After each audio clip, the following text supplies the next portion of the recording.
Hello, welcome back to Math Time with Professor Prime, and I'm your host as always, Professor Prime. Today we're going to talk about math and World of Final Fantasy. We're going to talk about Mirages. We're going to talk about Absurdity. We're going to talk about adventure, and I look forward to it. Now, this is how the video is going to go. I'm going to talk about the gameplay with World of Final Fantasy, and I'm going to focus in on combat, and I'm going to go from there and talk about math along the way and use that to pivot to other avenues. And I'm absolutely going to talk about how I feel about the game as a whole. Mostly good stuff, but I do have some mixed feelings, and we're going to get into it. And you're free to assume that there's going to be spoilers ahead because I don't want to hold back. And if you want to stay, great. Because I don't think spoilers matter for this game, but it would be your decision. So if you wanted to go, I get that too. Either way, spoilers ahead. All right. So let's get into it proper. When it comes to the gameplay for World of Final Fantasy, it is a turn-based RPG. It has a lot in common with older Final Fantasy titles due to that. And you have the ability to go like hardcore old school with like just like the wait option, where you're inputting, then your opponent's inputting, and the game will wait for you to input before continuing. Or you could do the ATB, where yes, it's still turn based, but there's more of a time limit on things. Like you can build up, and when you're allowed to attack, if you don't have that option, your opponent can build things up and go from there. And having just these options is already mathematical, right? But getting into the core of that gameplay, again, it's like a lot of older school Final Fantasy titles, but there are some twists on the typical equation. And I also heard going into World of Final Fantasy that it's like Final Fantasy meets Pokemon, and I feel like that's apt, and I think it's interesting how it plays out. So going back to the combat, so you have that option of doing wait or active in terms of your turn, and then when it gets to what's going on in battle, you're facing off against your opponent, and the idea is to defeat them and not get defeated yourself, and that's part of it. There are some other parts where you're capturing mirages, but we'll get there. So with that, essential core, um, your characters have their own stats and your opponents have theirs. And this is already, again, mathematical in nature. Don't know what that was. I was trying to get the words out. It was not happening, but we got there. All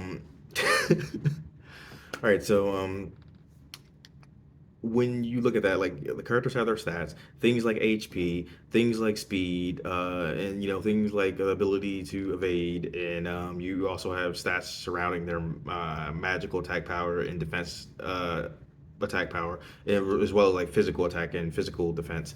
All the usual stuff, and these are inherently mathematical ideas, and these stats increase um, as you level up, but there's some things that we're going to discuss that like get more interesting as a result.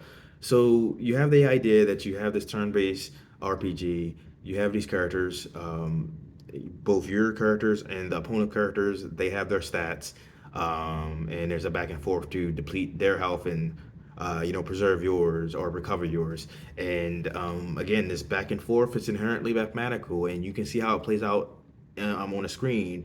You can see this through numbers, you can see this through visuals, and you also have the option to decide how you're going to interface during combat. There's a newer way, which is okay, but I prefer the older way, and they allow you to switch, and I've tested out both, and it could be useful either way. Um, so there's that, right? And along the way while you're battling, there's also status effects. You have things like poison, which depletes health, things like confusion, where your opponent could attack themselves, their allies, or you. You have sleep, which prevents you from attacking, things like that. And again, these are things that are mathematical in their very nature. And I think that's cool because you either have things that prevent you from attacking during your turn or things that deplete your health. You also have, in addition to like the status ailments in terms of status effects, you also have things that will aid you. Like you have haste, which will speed up, you and your allies, and that's pretty cool. And on the flip side, you have slow, which is a status ailment. But back to the stuff that works for you, haste is so useful because it gives you more opportunities to attack, but you also have to consider that you're spending some of your AP with that. And speaking of AP, that's something that also grows in time as you level up. And in this game, AP covers both magical and physical abilities. And for the physical abilities outside of the regular attack, and you're expanding those each time. So you have to be strategic in how you use that AP. But here's the interesting thing about AP: you recover some AP between turns. Like I think I don't remember if there was like a fixed rate or a variable, but as far as I could see, it was a fixed rate. Like all I saw was two. Maybe there was stuff to do to improve that, but if so, I didn't come across it. But anyway, so you can recover, but like as you get more devastating attacks or like more useful things to aid you or stop your opponent, it will take up more AP.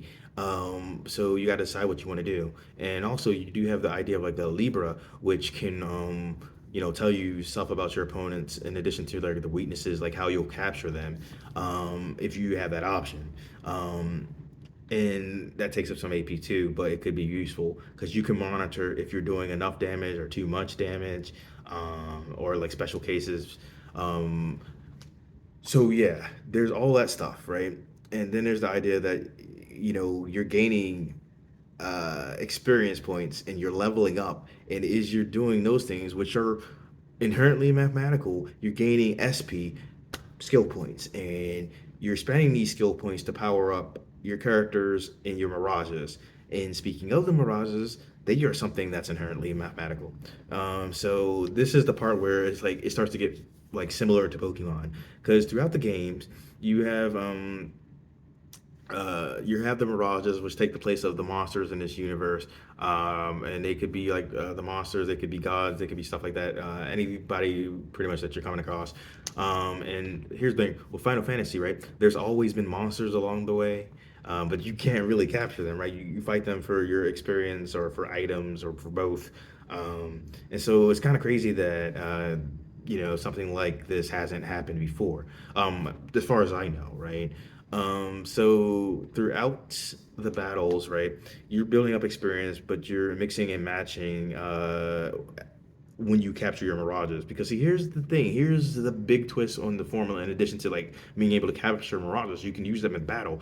So the way it works is, you have your two main characters, Rain and Lon, and oof, we will get to them. Um, And with these two characters, they have the abilities to not only capture mirages, but use them to like stack them on top of themselves or be in between them. So you have their like larger forms, and with those larger forms, their uses the base, and they're like considered like large mirages. You can view them that way, and so you can stick a medium-sized mirage and a smaller-sized mirage on them when they're in that form, for a variety of effects. And then they have smaller forms where they count as the middle form. They count as that medium level mirage sort of, and you could put a smaller mirage and a larger mirage on them. And so there's math in that, right? You have like throughout the game, you have the ability to make four stacks. Um, Two for rain, two for lawn, and of those stacks, three components: small, medium, large, and you have the situation that I just described. And so you got to decide what's going on when you're capturing these mirages. You have a certain amount of mirages you can capture, and on top of that, you have the prismariums, pretty much the Pokeballs. Um, to capture the mirages, and you build more of them as you go, and you get specific ones, and so some mirages you can put them in a position to be captured by reducing their HP. Some other ones you might have to inflict a status ailment like confuse, stuff like that, or slow, or berserk, or whatever.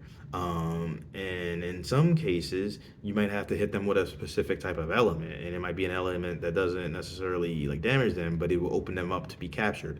So you might have one that you have to use a fire attack on them, and that might make them be able to capture it. And the thing is, you can decrease the health and do the scenario that's required to make them capturable if that's not reducing the health. But once you initiate whatever the qualifications are for being captured, you can try to do it, and you might succeed. Some of it's luck, some of it intentional, but you can figure it out as you go. And it's interesting. And so this too, like everything I just mentioned, is just inherently mathematical. So you have like that idea of stacking on top of the regular combat. And with the stacking, you can have your characters unstacked in battle. You could do this intentionally, or they could be knocked down. And there are items to stop the wobbling. And by the way, the wobbling irritates me. Just visually, it's anxiety inducing. I don't know if that makes sense to anyone, but for me, I'm just like, okay, I'm gonna need you to stop wobbling now. And it's just like but my whole thing though is that the wobbling is also mathematical, and you can stop it through an item which you can keep track of, and you have to like watch your inventory, and just dealing with items as a whole is something that's mathematical. We could dive into that a little bit more. But the other thing is, in addition to using an item to stop with the wobbling, sorry, the wobbling, you could have the balance ability and stop it there, but that costs AP to use. So you got to decide what works best for you. And so, yeah, there's some option in the stacking, and it adds a new dimension to the combat. And going back to Mirages as a whole, you can look at your Mirages and you can use the skill points to unlock different abilities. And with these abilities, some of them are going to be like, magical attacks, physical attacks, and stuff like that. Some of them are going to be abilities that will amplify your stats. Some of them will be active, some of them will be passive. But whatever the case, you're building them up, and you get to decide what you're unlocking. And if you unlock every ability on a board, and you max out and complete that Mirage board for whatever Mirage you're dealing with, you unlock an extra ability, and you can choose from a list. And like maybe that gives you like a crazy stat boost, or maybe it gives you a new attack. But either way, it's math. And here's the thing about the Mirage board. Some of the Mirage boards they connect to other Mirages. Like, and you have the idea of transfiguration, which is pretty much like evolution in Pokemon, but for this game. And you can open that up to different forms, different variants, or you can do the different evolutions, so to speak. And some of those are needed to complete the board. Um, so yeah, you have all of these elements, and back to the items. You have items that will stop, your characters from wobbling. You have items that will dish out damage, sometimes on a massive scale. Sometimes it's a singular opponent. Sometimes it's all. You have items that will boost your stats. Items that you can use to inflict status ailments, which it can be useful in general, but also if you're trying to like imprison like a mirage, but you don't have that ability. And so you can be very strategic in capturing the mirages, building up your abilities, mixing and matching and seeing what works for you, trying the stack with the larger characters, and then like the stacks with the medium-sized characters. You can have some fun, and they don't really penalize you for using either stacks. It's just like if you use the one where they're like regular size and you're using the large stack, then you can't lose any of the large mirages for that stack, right? And then for the medium stacks, you can't use the medium mirages that you have connected. So you got to decide what you want to do and what might work for different situations. And then there are some cases where you might need certain abilities, so you will have to take up a slot and you have to work with that. There's also some puzzles where you might need certain weights that are attributed to the mirages you have, as well as certain resistances and things like that. And that's a lot about the gameplay. But there's just math across the board and some other elements of the games that I haven't mentioned that I will mention briefly before talking about some other things. So one of the big things is like you have the Coliseum. You won't gain experience, but you will be gaining different items, fighting different mirages that you might not otherwise face, and just unlocking some cool things. Now, me personally, I hate when Coliseums don't. let you gain experience, I think it's dumb. Because yes, you could argue that you're getting these, special items, or you're getting something special out of the situation that you might not get. But I mean, it's designed to be that way. There are other games that design coliseums that give you the things that I mentioned, like you get the special item, special attack, whatever the case may be, and they also let you gain experience. And I think that that is reasonable, because it sucks in these games that are like very experience centered that you get situations where you don't get experience. It's like that's dumb, because it's like you're progressing through the game, you're getting different items and all these cool things with the story. Is like, why not still reward people, especially if it's a really challenging fight? It's like, are we meant to believe that you're realistically not getting experience based on that? It's like you're not getting experience in that physical sense, but there's nothing in the situation that makes it unlike any other in the sense of the story, right? If that makes sense. But that's my whole thing. But the whole point is, though, you could battle in the Coliseum and you can weigh your options and see if that's a decent investment for you. And I'd argue that even though you don't get experience, it is decent to get different Mirages, and it can just be fun to fight. And you have different challenges listed by level, so you can decide if it's going to work well for you.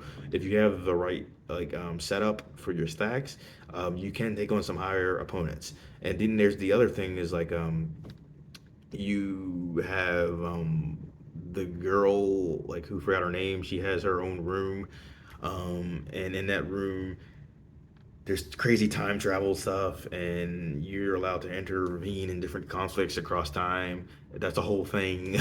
This game gets crazy. But the thing about those battles is, um, you can get different items and encounter different Rogers that you'd otherwise not get, and you could really build up some solid experience. And they're repeatable once you unlock them. And you can unlock the interventions by exchanging some currency. So you get your regular currency throughout the game through battles and different situations and selling items and such, and that's inherently mathematical too. But you also come across these things called like armor coins, and you can get them in different scenarios and through certain battles. And you use the armor coin currency outside of your initial currency to unlock the different intervention scenarios. As well as champion medals. And with the champion medals, they're one of the forms of summoning in this game.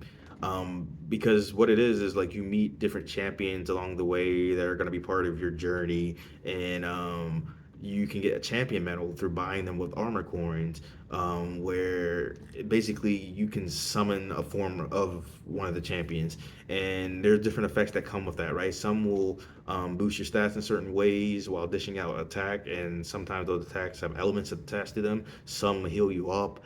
But either way, you can build your collection, and you can do up to three that are active. So you can choose what you want to do throughout battle, and the way you get to summon that champion battle is like taking damage and having the battles like last longer and stuff like that. And it's all inherently mathematical. And so, in addition to like the champions being pretty much a way to summon in the game, you also have the idea of mega mirages. Because throughout the game, there are certain transfigurations that you can unlock, or like certain like god-like monsters that you can unlock, where they are extra large and they can't fit in the stack. But you have this idea to like you can summon them, and you could do that in battle. So you can have them on your layout, because like I think like in terms of the mirages that you're collecting, you can carry, I think, eight with you. I would have to double check it, but I think it's eight. And so you can use two of those slots, like for instance, for the extra large or other mirages that you want to grow, because like um, you have your characters, and then you have the mirages that will be on those stacks, and so it's like six, and then I think there's two extra slots, and I think that's it. But my whole thing is like you have like a certain amount that you can bring out, and they're going to be gaining experience anyway. So the way it works is like the mirages that are used in battle um, gain like extra experience in addition to the ones that you just have on your team outside of battle, right? There's a flat rate in terms of the experience and what they get, so they're still going to be growing, but the ones that you're in battle with grow faster, and so there's math in that too. Um, but yeah, so I talked a lot about the gameplay, and honestly, there's more that I could talk about. But the whole thing is like, there's a lot of math in the gameplay alone. There's math in designing the worlds. There's math in the animation. And here, we have this 3D animation, like cell shaded, and then like with the cutscenes, we have that too. But we also have like these anime cutscenes, and no matter how you cut it, there's math in all of that. There's math in the motion, in that animation, math in the scale and the scope and the lighting, math in the sound, and math in the music used in the cutscenes, and throughout the regular gameplay. Math and how the music is composed, math and how long each track is, math and the snippets that they're going to use for each section, math in the original tracks in the game, math in the Final Fantasy tracks overall. No matter how you cut it, there's math in that music, there's math all along the way. And so then not only that, right? You have math in the budget used to make the game. You have math and how much it sold. Math with money in general. You as the player, you have to decide if you're going to invest your time and your money in this game and what you might get out of it. There's math in that. For me, I got the game on sale for $10.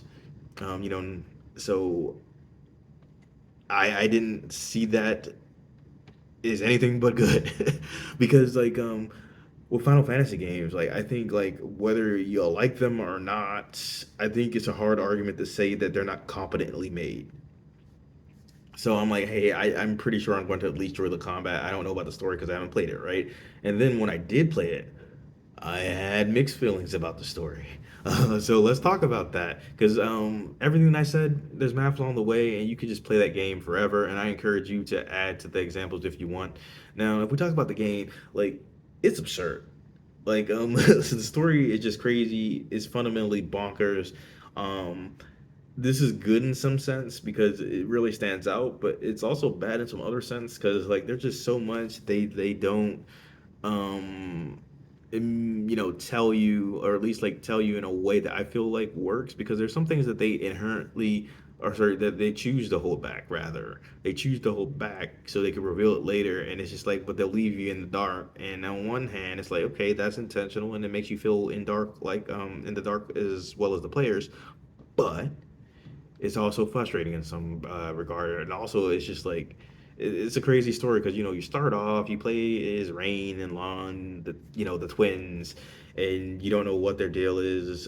They have no memory. They've been away from time for quite some time. Like they're living in the zone outside of time. They've been pretty much pulled out by a version of God in this universe, like Anacros, and it's like so it's kind of wild to start. And so, you're navigating things with these two characters that have no memory, but they can collect the mirages, and they're just following along, and you're like, well, huh. They're just going with it, and you're trying to figure out what's going on. And there's some things that are deeply frustrating about the characters. Some are great, some are just not. Some grew on me though. But I think no matter how you cut it, even though there were things that annoyed me, there were some fun things about the characters, and the story, while frustrating at different points, was fun enough to continue, right? Like I didn't feel like it would discourage me, and the story and the characters did grow on me. And again, it's like fundamentally bonkers. Like it goes in some crazy directions, and it's just like what? And at the very least, I could say it stands out in that way. And I think like again the description with with Pokemon, like it's like Final Fantasy meets Pokemon. That's pretty apt. And I think it also feels to me kind of like some of the Digimon World games, if that makes sense. Which some of those were influenced by Pokemon, but like it has a certain feel like some of those, and it also feels like Kingdom Hearts at the same time.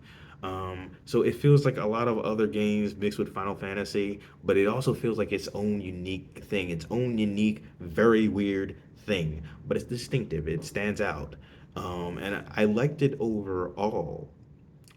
Again, there were some things that frustrated me about the story, and I wish some things were different. But I don't regret playing it, and I would recommend it to anyone who's a Final Fantasy fan or just an RPG fan in general, just so you can see what it's about. But it's kind of weird to me that it doesn't get talked about that much, and it's kind of funny to me that some people complain about like modern Final Fantasy Just being all action oriented, like real time action. But it's like nah, that's not always true. But World of Final Fantasy came out in 2016. That's pretty recent, and it kind of broke that trend.